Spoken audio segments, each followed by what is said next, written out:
UPPCS और RO ARO की तैयारी कर रहे मेरे सभी साथियों का एक बार फिर से स्वागत है। दोस्तों, हम लोग जानते हैं कि यूपीपीसीएस हो या फिर आरओ एआरओ हो, उसमें उत्तर प्रदेश स्पेशल से प्रश्न पूछे जाते हैं। उत्तर प्रदेश स्पेशल में उसका इतिहास, भूगोल, करंट अफेयर, भौतिक बनावट, संरचना, प्रसिद्ध वस्तुएं, स्थान, इन सब के बारे में प्रश्न पूछे जाते हैं। इस वीडियो में हम लोग आज एक इम्पोर्टेंट टॉपिक पे बात करने वाले हैं, वो है महाजनपद एवं उनकी राजधानियाँ। ये बात उस समय की है जबकि हम पढ़ते हैं कि 16 महाजनपद हुआ करते थे। तो उन 16 महाजनपद में कितने महाजनपद थे और कौन कौन से महाजनपद कहाँ पर स्थित थे, इसके बारे में जानकारी होना बहुत ही जरूरी है। वीडियो को स्टार्ट करें इसके पहले हम इस वीडियो के लिए क्रेडिट देना चाहेंगे युक्ति पब्लिकेशन का, जिनके जरिए ये किताब हमको प्रोवाइड की गई है। हालांकि ये मैंने किताब खुद से परचेज की हुई है, उसका पीडीएफ बनाया, फिर अपने साथियों के साथ में शेयर कर रहा हूँ, फिर भी इसके लिए क्रेडिट जाता है युक्ति पब्लिकेशन का। सो अब वीडियो को स्टार्ट करते हैं। फर्स्ट जो महाजनपद था जिसका नाम था कुरु महाजनपद, जो कि आधुनिक समय में मेरठ, दिल्ली और थानेश्वर में स्थित है। इसकी राजधानी थी इंद्रप्रस्थ, जो कि दिल्ली के पास में है। दूसरा जो महाजनपद था वो था पांचाल, जो कि बरेली, बदायूं और फर्रुखाबाद में था। याद रखिएगा, ये जो पांचाल है, ये पांचाल बरेली, बदायूं और फर्रुखाबाद में स्थित है, तो इसलिए इससे प्रश्न पूछे जाने की संभावना है। इसकी जो राजधानी थी वो अहिच्छत्र थी, जो कि बरेली के पास रामनगर में पड़ती है। जो तीसरा जिला था वो था सुरसेन, और सुरसेन जो एरिया था वर्तमान में मथुरा के आसपास का क्षेत्र है, और इसकी राजधानी जो थी वो मथुरा थी। तो इससे भी प्रश्न पूछे जा सकते हैं। एक सामान्य सी जानकारी के लिए बात करें तो 8 ऐसे महाजनपद थे जो कि उत्तर प्रदेश में पड़ते थे, और 8 ऐसे महाजनपद थे जो उत्तर प्रदेश से बाहर के थे, लेकिन हमें याद सभी को रखना है। तो फर्स्ट कुरु, दूसरा पंचाल, तीसरा सुरसेन जो कि मथुरा के आसपास का क्षेत्र है और इसकी राजधानी मथुरा थी। चौथा जो महाजनपद है वो है वत्स, ये इलाहाबाद के आसपास के क्षेत्र का था, और इसकी जो राजधानी थी वो कौशाम्बी थी, वो इलाहाबाद के पास कोशम नामक स्थान पर ये इसकी राजधानी पड़ती है। अगला जो जिला था वो था जब महाजनपद था वो था कौशल, जो कि अवध क्षेत्र में पड़ता था, और इसकी राजधानी साकेत थी, जो कि अयोध्या और श्रावस्ती यानी कि गोंडा के आसपास में पड़ती है। अगला जो महाजनपद है वो है मल्ल, जो कि जिला देवरिया वर्तमान में है, और ये कुशीनगर यानी कि कशिया और पावा यानी कि पडरौना, जैसे कि संभवतः माना जाता है कि पडरौना के आसपास का एरिया था, वहां पे इसकी राजधानी पड़ती है। तो ये जितने भी जिले बताए गए, जिनमें खास करके पंचाल, सुरसेन, वत्स, कौशल और मल्ल, यहाँ से तो प्रश्न बनने के चांसेस है, चूंकि ये सभी उत्तर प्रदेश का ही क्षेत्र है। अगले महाजनपद की बात करें तो अगला जो महाजनपद था वो है काशी, जो कि वाराणसी इस समय वर्तमान लोकेशन है, और इसकी राजधानी थी बनारस। 8वां जिला जो है वो है अंग, जो कि वर्तमान में भागलपुर में है, और इसकी राजधानी है चंपा। ये भागलपुर बिहार में पड़ता है, तो इसके भी कर सकते हैं, लेकिन कहा नहीं जा सकता है, ये कमीशन के मूड के ऊपर होता है, ये बाहर से भी प्रश्न पूछ सकता है। बट हाँ, इंपॉर्टेंट होता है। यहाँ अभी तक में देखा गया है कि जितने भी महाजनपद जो कि उत्तर प्रदेश में स्थित थे, उन्हीं से प्रश्न ज़्यादा पूछे गए हैं। अगला महाजनपद है मगध है, जो कि दक्षिण बिहार के क्षेत्र में स्थित है, और गिरिब्रज यानी कि राजगृह या बिहार शरीफ के पास में राजगीर में इसकी राजधानी पड़ती थी। अगला जो महाजनपद है वह है ब्रिज्जी या फिर वज्र कहा जाता था, जिला दरभंगा और मुजफ्फरपुर, ये बिहार में पड़ता है, और मिथिला जनकपुर यानी कि नेपाल के सीमा पर इसकी राजधानी थी। अगला जिला है चेदी, जो कि बुंदेलखंड एरिया का है, यहाँ से भी प्रश्न पूछा जा सकता है, और इसकी जो राजधानी थी वो थी शुक्तिमती, जो कि संभवतः बांदा के आसपास में मानी जाती है। अगले जिले महाजनपद की बात करें तो अगला जो महाजनपद था वो है मत्स्य, जो कि जयपुर का है, यानी कि राजस्थान के आसपास का, और ये विराट जयपुर के आसपास इसकी राजधानी रहा करती थी। और अगला जो महाजनपद है वो है अस्मक, यानी कि गोदावरी घाटी के आसपास में, और पांड्यन इसकी राजधानी हुआ करती थी। अगला महाजनपद है अवंती, जो कि मालवा के क्षेत्र का है, इससे भी प्रश्न पूछे जा सकते हैं, और इसकी जो राजधानी है वो उज्जैन यानी कि उज्जैन, तो इससे प्रश्न बनना लाजमी है, क्योंकि ये उज्जैन के आसपास के क्षेत्र का है, तो प्रश्न पूछा जा सकता है। अगला जो महाजनपद वो है गांधार, जो कि पश्चिमोत्तर क्षेत्र के पाकिस्तान में है, यानी कि पाकिस्तान में भी पड़ता है, और इसकी जो राजधानी थी वो तक्षशिला थी, जो कि रावलपिंडी के आसपास में पड़ती है, यानी कि वर्तमान का जो रावलपिंडी एरिया है पाकिस्तान का, वहाँ पे ये राजधानी पड़ती थी। 16वां जिला महाजनपद जो है वो है कम्बोज, मैं बार बार जिला बोल दे रहा हूँ, हालांकि महाजनपद था। इसकी राजधानी जो है वो राजापुर यानी कि स्थान अभी अज्ञात में है कि राजापुर हुआ करती थी, बट कहाँ पे ये पूरी तरीके से क्लियर नहीं है। तो ये जो महाजनपद जिनमें की ये बात की गई पांचाल की, सुरसेन की, वत्स की, कौशल की, मल्ल की, काशी की और बुंदेलखंड की और मालवा की, तो ये सभी जितने भी महाजनपद हैं इनसे प्रश्न पूछने के चांसेस ज़्यादा हैं। हालांकि मैं ये नहीं कह रहा कि सिर्फ इन्हीं से प्रश्न पूछे जाएंगे, बट प्रश्न पूछने के चांसेस इनसे ज़्यादा बन जाते हैं, तो इन्हें आप जरूर याद रखिएगा। और आई होप कि चाहे वो यूपीपीसीएस में हो फिर आरओ एआरओ में एक या दो नंबर के प्रश्न इससे देखने को एक या दो प्रश्न इससे देखने को जरूर मिलेंगे। अब बात कर लेते हैं दिल्ली और उत्तर प्रदेश पर प्रभुत्व वाले राजवंश के, यानी कि कौन कौन से राजवंश ने इस पे दिल्ली और उत्तर प्रदेश में अपना शासन किया था और किस किस समय पे शासन किया था। एक बार फिर से मैं याद दिला दूं कि ये जो पीडीएफ है यह युक्ति पब्लिकेशन के द्वारा जो बुक परचेज की गई थी उस बुक के माध्यम से ये वीडियो आपको प्रेषित की जा रही है, तो इसके लिए हम युक्ति पब्लिकेशन का बहुत बहुत शुक्रिया अदा करते हैं।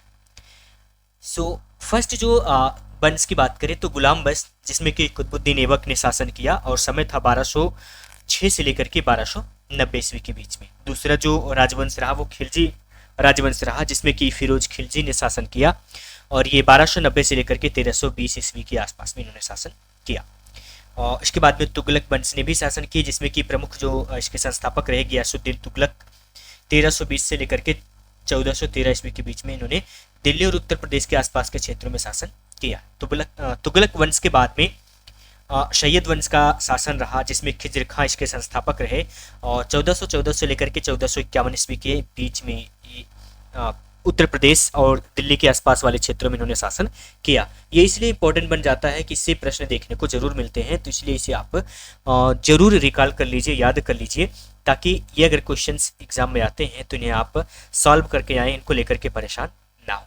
अगला जो राजवंश था जिन्होंने शासन किया वो था मुगल राजवंश, जिसके संस्थापक के रूप में बाबर को जाना जाता है और ये 1526 से लेकर के 1707 ईस्वी तक शासन करते हैं। आप देख लेते हैं प्रमुख ऐतिहासिक युद्ध की जो कि उत्तर प्रदेश से जुड़ा हुआ है, जिसमें पहला युद्ध जो है वो है मेनांडर युद्ध, जिसकी अवधि 182 ईसा पूर्व में है। मेनांडर ने उत्तर प्रदेश की विजय के दौरान मथुरा पर अधिकार कर लिया, इसलिए ये महत्वपूर्ण हो जाता है। दूसरा है चंदावर का युद्ध, जो कि समय काल यदि बात की जाए तो 1194 ईस्वी में यह चंदावर का युद्ध हुआ था, जिसमें मोहम्मद गोरी व कन्नौज के शासक जयचंद के मध्य लड़ाई हुई, जिसमें जयचंद की मृत्यु हुई। अगला जो युद्ध है वो है कालिंजर का युद्ध, जो कि 1202 से लेकर के 1203 ईस्वी के बीच में लड़ा गया, जिसमें चंदेल शासक परमवीर देव व कुतुबुद्दीन ऐबक के मध्य हुआ, जिसमें परमवीर देव की मृत्यु हो गई। अगला जो युद्ध है वो है जौनपुर का युद्ध और ये 1478 ईस्वी में लड़ा गया, जिसमें बहलोल लोदी ने जौनपुर पर अधिकार कर लिया। अगला जो इंपॉर्टेंट युद्ध है वो है खानवा का युद्ध और खानवा का युद्ध जो है वो 1527 ईस्वी में लड़ा गया, जिसमें बाबर और राणा सांगा के मध्य ये लड़ाई हुई, जिसमें राणा सांगा की हार हुई। कालिंजर का द्वितीय युद्ध, एक कालिंजर का प्रथम युद्ध जो कि 1202 से 1203 के बीच में होता है और दूसरा है कालिंजर का द्वितीय युद्ध जो कि 1545 ईस्वी में होता है। इसमें शेर शाह सूरी की विजय होती है और वही उसकी मृत्यु हो जाती है। आगरा का द्वितीय युद्ध होता है जो कि 1554 से 1556 ईस्वी के बीच में लड़ा जाता है और इस लंबे युद्ध में सिंहासन हुमायूं के अधिकार में आता है। नेक्स्ट है बनारस का युद्ध। बनारस का युद्ध 1780 ईस्वी में लड़ा जाता है, जिसमें राजा चेत सिंह और गवर्नर जनरल हेस्टिंग के मध्य लड़ाई लड़ी जाती है और राजा चेत सिंह की इसमें हार हो जाती है। अगला जो युद्ध है वो मथुरा का युद्ध है, जो कि 1804 ईस्वी में लड़ा गया, मराठों और अंग्रेजों के मध्य में हुआ, जिसमें जनरल लेक पराजित हुआ और मथुरा और आसपास के क्षेत्र पर मराठों का अधिकार हो गया। ऐसे जो अगला युद्ध है वो है चिन्हाट का युद्ध, जो कि 1857 ईस्वी में लड़ा गया। इसमें अवध की बेगम हजरत महल और अंग्रेजों के मध्य, जिसमें अंग्रेजों को विजय मिली और 6 सितंबर 1857 को अवध पर अंग्रेजों का अधिकार हो गया। ये चिन्हाट का युद्ध इसमें लड़ा गया।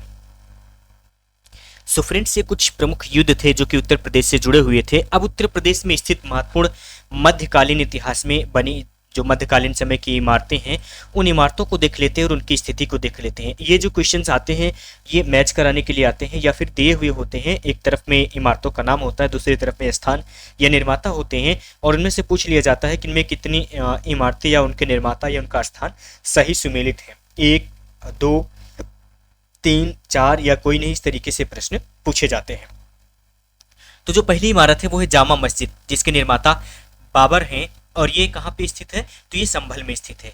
वहीं जो दूसरी इमारत है मरियम उज जमानी का मकबरा, जो कि जहांगीर ने इसको बनवाया था और ये सिकंदरा यानी कि आगरा में स्थित है। अकबर का मकबरा है, इसे जहांगीर ने बनवाया था, ये भी सिकंदरा यानी कि आगरा में स्थित है। एतमादुद्दौला का मकबरा, जिसे कि नूरजहां बेगम ने बनवाया था और ये भी आगरा में ही स्थित है। दीवाने आम और दीवाने खास, ये 2 इमारत हैं, जिसे शाहजहां ने बनवाया था और ये भी आगरा और दिल्ली में स्थित है। जहांगीरी महल, जो कि अगली इमारत का नाम है, और इसे अकबर ने बनवाया था और ये आगरा में स्थित है। आगरा का किला अकबर ने बनवाया था और ये जाहिर सी बात है, आगरा का किला है तो कहाँ पे होगा, आगरा में ही होगा। ताजमहल, इस इमारत के बारे में कौन नहीं जानता। तो ये जो ताजमहल है, इसी के निर्माता यानी कि इसके बनवाने वाले जो थे वो शाहजहां जी कहे जाते हैं। और ये स्थान की बात की जाए तो कहाँ पे स्थित है, तो ये भी किसी से अछूता नहीं होगा, कि कोई ऐसा नहीं होगा कि जो कि ना जानता हो। फिर भी इसका स्थान जो है वो आगरा है। जामा मस्जिद को शाहजहां ने बनवाया था और ये भी आगरा में ही स्थित है।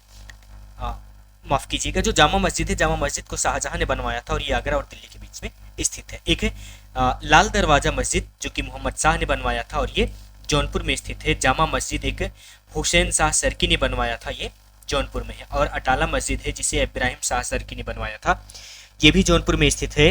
और झांझरी मस्जिद इब्राहिम शाह सरकी ने बनवाया था, ये भी जौनपुर में स्थित है। जामा मस्जिद इसे अकबर ने बनवाया था और ये फतेहपुर सिकरी में है। और शेख सलीम चिश्ती का मकबरा जो है, इसे अकबर ने बनवाया था और ये भी फतेहपुर सिकरी में ही है। इस्लाम खां का मकबरा, जिसे कि अकबर ने बनवाया था और ये फतेहपुर सिकरी में है। बुलंद दरवाजा, जो कि अकबर ने बनवाया था और ये फतेहपुर सिकरी में है। खास महल, ये अकबर ने बनवाया था और ये भी फतेहपुर सिकरी में है। और बीरबल का महल अकबर ने ही बनवाया था और ये भी फतेहपुर सिकरी में स्थित है। और जोधाबाई महल, तो जोधाबाई का महल भी अकबर ने बनवाया था और ये भी फतेहपुर सिकरी में ही स्थित है। तो कुछ ये प्रमुख मध्यकालीन इमारतें थी और उनके निर्माणकर्ता थे कि किसने बनवाया था और ये किस जगह पर स्थित है। इनसे प्रश्न देखने को मिलेगा। उम्मीद है कि ये क्या 2 प्रश्न जरूर, चाहे वो यूपी पीसीएस में पूछे या फिर आरओ यानी कि समीक्षा अधिकारी या सहायक समीक्षा अधिकारी में पूछे। सो आई होप कि ये जो वीडियो था, ये वीडियो आपके लिए हेल्पफुल होगा। वीडियो पसंद आया तो इसे लाइक कीजिएगा, अपने फ्रेंड्स के बीच में शेयर कीजिए। और अगर अभी तक आपने चैनल को सब्सक्राइब नहीं किया हुआ है तो प्लीज़ यार चैनल को सब्सक्राइब कर लीजिए। एक बार फिर से युक्ति पब्लिकेशन को बहुत बहुत धन्यवाद कि आपके इस बुक से, पीडीएफ से बहुत ढेर सारे मेरे साथियों का भला होने वाला है, ढेर सारे साथियों को एक बढ़िया कंटेंट मिलने वाला है। तो आपका बहुत बहुत धन्यवाद।